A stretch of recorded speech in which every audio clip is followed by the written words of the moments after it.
Okay, start with high emotion and visual tension. The hallway was filled with laughter. The wrong kind. That cruel, echoing kind that didn't mean joy, but humiliation.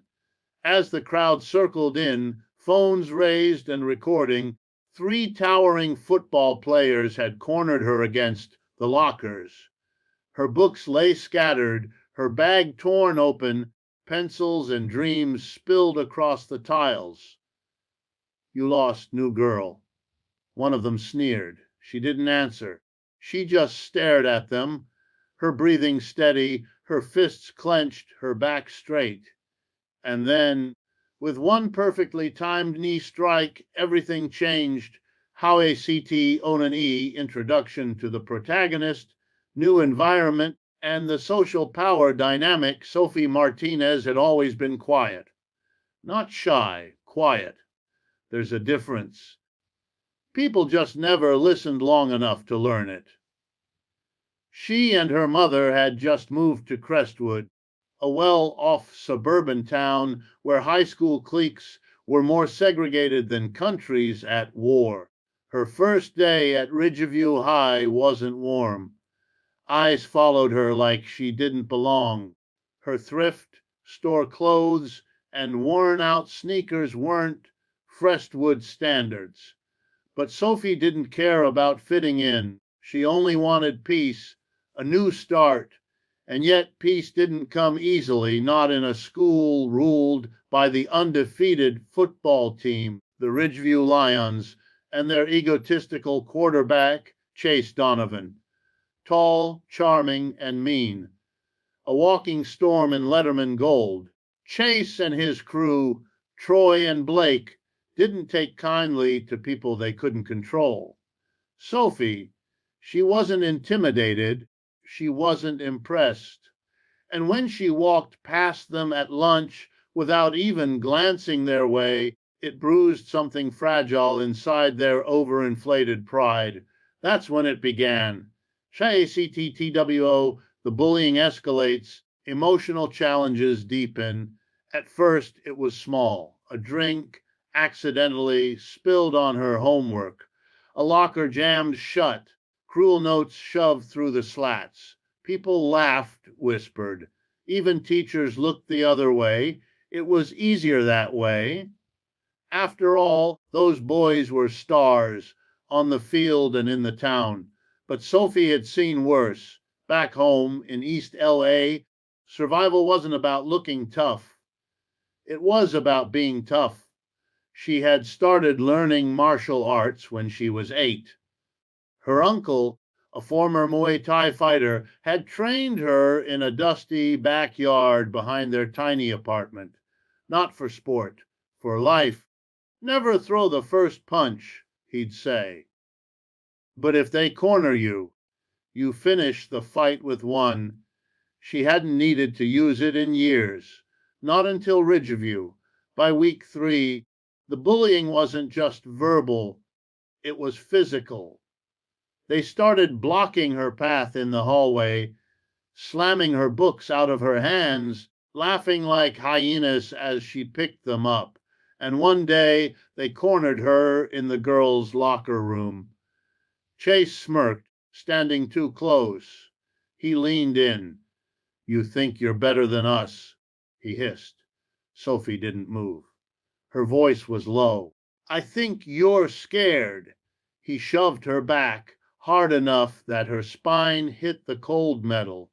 And still, she didn't flinch. Han ACTTHRE, the turning point, the iconic locker hallway scene. The next day, they tried again. It was between periods, the hallways packed with students. Phones were out.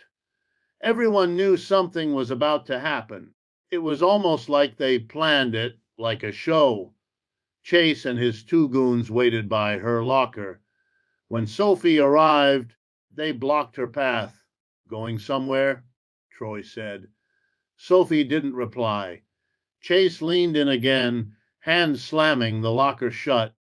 You know, he said, grinning, you've got a real mouth for someone who hasn't learned her place. That's when Blake grabbed her arm, and that was the moment everything snapped. In one clean move, Sophie twisted her wrist free, grabbed his shoulder, and drove her knee into his gut. Hard. You could hear the thud through the hallway. Blake folded instantly, dropping like a sack of bricks, gasping for air on the floor. Before the others could react, she spun toward Troy. He lunged sloppy. She ducked, stepped forward, and swept his leg out from under him. He crashed down, hitting his head on the floor. Two down, only Chase remained, frozen, humiliated, watching the girl he thought was weak reduce his team to a pile of moaning limbs. "You want to try," she said calmly. He backed away. The hallway was silent. Phones were still recording. KACT4UR, the aftermath. School reaction and emotional fallout. By the end of the day, the video had gone viral.